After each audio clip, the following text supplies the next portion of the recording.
મહિનામાં એકવાર ગૌમૂત્રનું સેવન કરવાથી શરીરના રોગો જડમૂળથી નાશ પામે છે. જે વ્યક્તિ રોજ કાકડી ખાય છે તેને શ્વાસ સંબંધી રોગો થતા નથી. કાકડી સ્વાસ્થ્ય માટે ખૂબ જ સારી માનવામાં આવે છે. તાંબાના લોટામાં પાણી સાથે રાત્રે બદામના 4 દાણા નાખીને સવારે ચાવીને ખાવાથી મગજને શક્તિ મળે છે તેમજ યાદશક્તિ ખૂબ જ મજબૂત બને છે.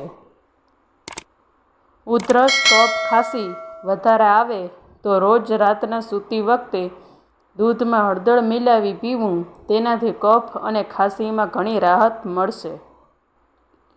ઓશિકા વગર સૂવાથી કમરનો દુખાવો ઓછો થાય છે અને કરોડરજ્જુ મજબૂત બને છે.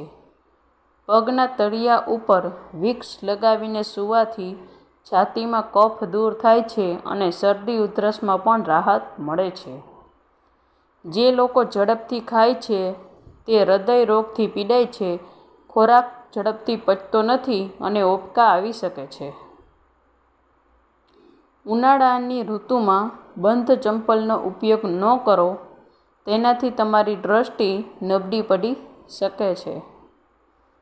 જે લોકો હાથ ધોયા વગર ભોજન કરે છે તેમની યાદશક્તિ નબળી પડી જાય છે. જો તમને સામાન્ય રીતે ગોળ ખાવાની ઈચ્છા નથી થતી તો તમે ગોળને ઝીણો કોતરી લો અને તેને દેશી ઘીમાં ભેળવી દો. પછી તેને રોટલી પર મૂકીને ખાશો તો તમને ખૂબ જ એનર્જી મળશે. તમે શિયાળામાં સવારે છાશ સાથે પણ ગોળનું સેવન કરશો તો તમને તેનાથી ખૂબ જ વધુ એનર્જી મળશે અને તમને ખાવા સેવનથી સ્વાદ પણ આવે છે અને થાક પણ નથી લાગતો. ખજૂર ફળ અને સૂકો મેવો તરીકે ઉપયોગમાં આવે છે.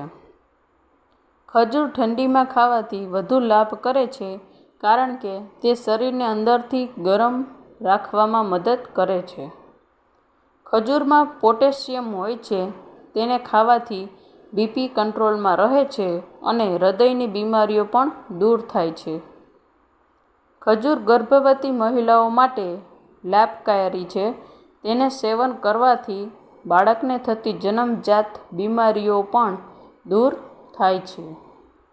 ખજૂર કેલ્શિયમનો સૌથી સારો સ્ત્રોત છે. તેને ખાવાથી હાડકાં મજબૂત થાય છે. દરરોજ ખજૂર ખાવાથી થાક ઓછો લાગે છે અને શરીરની નબળાઈ દૂર થાય છે. સૂતી વખતે ઘી સાથે ખજૂર ખાઈ શકાય. વજન વધારવા માટે વાસણો તેના પર દૂધમાં લીંબુનો શરબત મિક્સ કરીને લગાવો. તમારા હાથ બનશે સુંદર. જો તમને તમારા હાથ પગમાં ધ્રુજારીની સમસ્યા હોય તો 2 લવિંગ ચાવો અને રાતે જમ્યા પછી ગરમ પાણી પીવો. તમને જલ્દી આરામ મળશે. જો તમે વારે વારે કિડનીમાં પથરી અને પેશાબની બળતરાથી પરેશાન છો તો નારિયેળ તેલનું પાણીનું સેવન કરવું. દાંતમાં દુખાવો થતો હોય તો ગરમ પાણી સાથે થોડી હિંગ ભેળવી કોગળા કરવાથી દુખાવો દૂર થાય છે. કાનમાં મેલ જમા થવાથી ખંજવાળ આવે છે તો તેનાથી છુટકારો મેળવવા માટે રાત્રે સૂતા પહેલા સરસવના તેલના 2 થી 3 ટીપાં નાખો. આમ કરવાથી કાનમાં જમા થયેલો મેલ સવાર સુધીમાં બહાર આવી જશે. જાયફળના સેવનથી સુસ્તી અને હતાશામાં ઘટાડો થાય છે. વધુ પડતું ઠંડુ પાણી પીવાથી ચહેરા પર કરચલીઓ પડી જાય છે. સવારે ઉઠીને નરણા પેટે 1-2 ગ્લાસ નવશેકું પાણી પીવું અને 20 મિનિટ ચાલવું અથવા હળવી કસરત કરવી. 1 મહિના સુધી સતત કાજુનું સેવન કરવાથી તમારા વાળ મજબૂત બનશે અને ખરતા બંધ થઈ જશે. કાંદાની ટોચની છાલ કાઢીને થોડીવાર માટે ફ્રીજમાં રાખો જેથી ડુંગળી કાપતી વખતે આંસુ ન આવે. ગોળ અને દૂધમાં ભેળવીને પીવાથી ડાયાબિટીસ જેવી બીમારી થતી નથી. કોળાના બ્રીજ કેન્સર અને હાઈ બ્લડ પ્રેશર જેવા ઘણા રોગોને નિયંત્રણ કરે છે. તમે તેને પાણીમાં પલાળીને તેને અંકુર રીતે કરીને અથવા સલાડમાં ઉમેરીને ખાઈ શકો છો. અઠવાડિયામાં એકવાર લીમડાના ઉકાળો પીવાથી પેટની બધી ગંદકી સાફ થઈ જાય છે અને ચહેરા પર કુદરતી રીતે ચમક આવે છે. કાચું લસણ ખાવાથી લોહી જાડું થતું નથી અને શરીરમાં તાજું લોહી ઉત્પન્ન થાય છે. કાચું પનીર ખાવાથી મગજ તેજ થાય છે. પનીરમાં મળતું વિટામિન બી આપણની યાદશક્તિને તેજ બનાવે છે.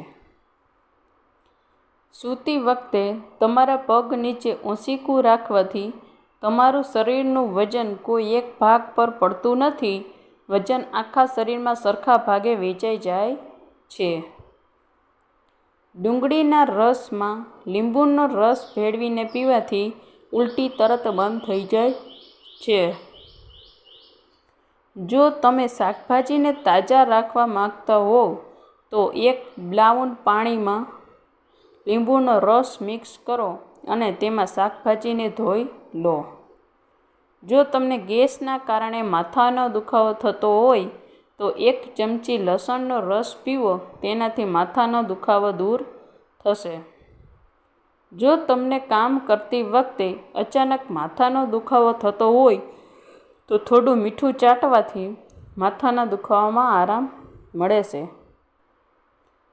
આદુ અને અજમાનું વધુ સેવન કરો. તેનાથી પેટની સમસ્યા ઓછી થાય છે. દૂધ સાથે વાસી રોટલી ખાવાથી સુગર લેવલ કંટ્રોલમાં રહે છે અને ગાલ ફરી ભરાવા લાગે છે. મસાઓ ઉપર ડુંગળીનો રસ લગાવવાથી મસાઓ નાના નાના ટુકડા થઈ જાય છે અને પડી જાય છે. જો તમે સવારે નાસ્તો ન કરો તો થોડા દિવસમાં તમને એસિડિટીની સમસ્યા થવા લાગશે અને તમારું વજન પણ વધવા લાગશે.